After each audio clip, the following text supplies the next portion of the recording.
டாஸ்மாக் முறைகேடு தொடர்பாக போராட்டத்தில் ஈடுபட முயன்றதாக 1250க்கும் மேற்பட்ட பாஜகவினர் மீது தற்போது வழக்கு பதிவு செய்யப்பட்டிருக்கிறது. அண்மை தகவலாக நாம் பார்த்துக் கொண்டிருக்கிறோம். கூடுதல் விவரங்களை எமது செய்தியாளர் வழங்க கேட்கலாம். வணக்கம் சுப்பிரமணியன், இது குறித்தான கூடுதல் விவரங்கள்.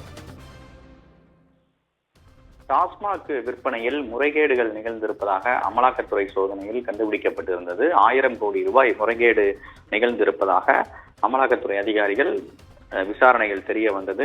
இந்த நிலையில் இதனை கண்டித்து பாஜகவினர் நேற்று டாஸ்மாக் உடைய தலைமை அலுவலகம் எழும்பூரில் இருக்கிறது, அங்கு முற்றுகை போராட்டத்தில் ஈடுபட போவதாக அறிவித்திருந்தார்கள். அதன் அடிப்படையில் பாரதிய ஜனதா கட்சியுடைய மாநில தலைவர் அண்ணாமலை தலைமையில் இந்த போராட்டம் நடைபெறும் என்று அறிவிக்கப்பட்டிருந்தது.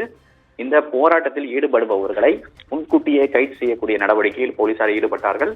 போராட்டத்திற்கு போலீசார் அனுமதி வழங்கவில்லை. அதன் ஒரு கட்டமாக அண்ணாமலை, அதே போல தமிழிசை சவுந்தரராஜன், எச் ராஜா, வானதி சீனிவாசன் உள்ளிட்ட பாஜகவுடைய முக்கிய தலைவர்கள் கைது செய்யப்பட்டார்கள். பிறகு மாலையில் அவர்கள் விடுவிக்கப்பட்டனர். இந்த சம்பவம் தொடர்பாக சென்னை முழுவதும் போலீசார் வழக்கு பதிவு செய்திருக்கிறார்கள்.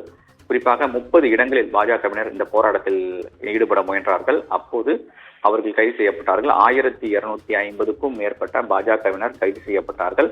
இதில் மாநில தலைவர் அண்ணாமலை, பாஜகவுடைய மூத்த தலைவர்கள் தமிழிசை சவுந்தரராஜன், எச் ராஜா உள்ளிட்ட 1250 பேர் மீது சென்னை காவல்துறையினர் பல்வேறு காவல் நிலையங்களில் வழக்கு பதிவு செய்திருக்கிறார்கள். கூடுதல் விவரங்களுக்கு நன்றி.